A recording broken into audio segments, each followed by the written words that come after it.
spilling it everywhere. Don't that look good? It really does indeed. I've just come to this side of the room in the shed because, as you can see, the light's just dropping down now with the sun outside. So, what went in it? Right, Marisota. Marisota, my base malt, only had like 3.2 kilo left of Marisota. So when it was going to be a hoppy pale basically, but I think we can get away by calling New England IPA. So we've got Marisota in there, we've got Munich malt in, wheat malt, and then some flaked oats. And then some 3 fantastic hops are Cascade, Citra and Vic Secret.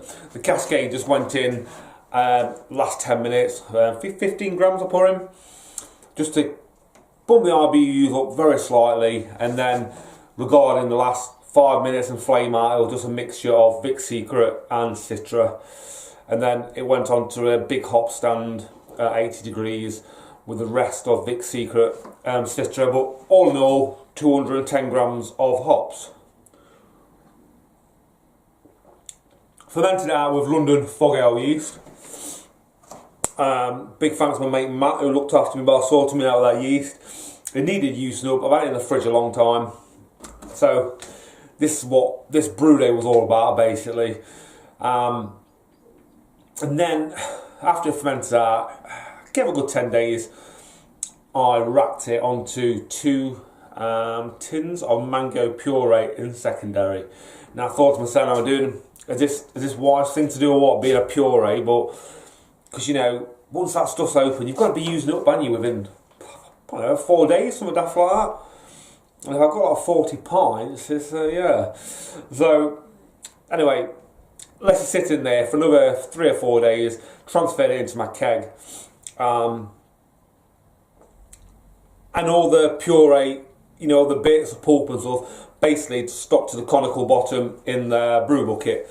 So none of that's got in there, but it's certainly helped with the aroma. Real punchy, it really is.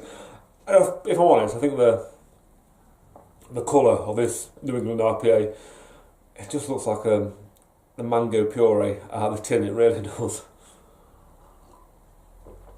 5.1% it finished out at, so not on the lines of a double IPA, Imperial IPA obviously, but it's certainly there with the juiciness and the taste. A couple of these will be going out. I think I've got to post them out this week because it needs to be drunk fresh. London fog ale yeast, that is a winner as well. I've definitely got to use that more often. Most of you all know, you may know now, Tom Ben, he just won the UK Smash Off this year, and he produced something amazing. I was so lucky enough to try that, and that was his, I think it was Marisota, Citra and London fog ale yeast. But when they pair together, it's a winner, I'll tell you that now. That is fantastic. I'm going to top this up. So that's topped up, as you can see. I'm not at work till 1 o'clock tomorrow afternoon, so I think I'm going to power some of these back down me tonight. But I'm going to make sure I bottle some up first before it all goes. But yeah, she does look a dream in that glass, doesn't it? And that glass, you know, nice little tumbler as it is, a pan from IKEA. Too right. Guys, happy Homebrew Wednesday from me this week. I'll catch you on the next instalment. Cheers.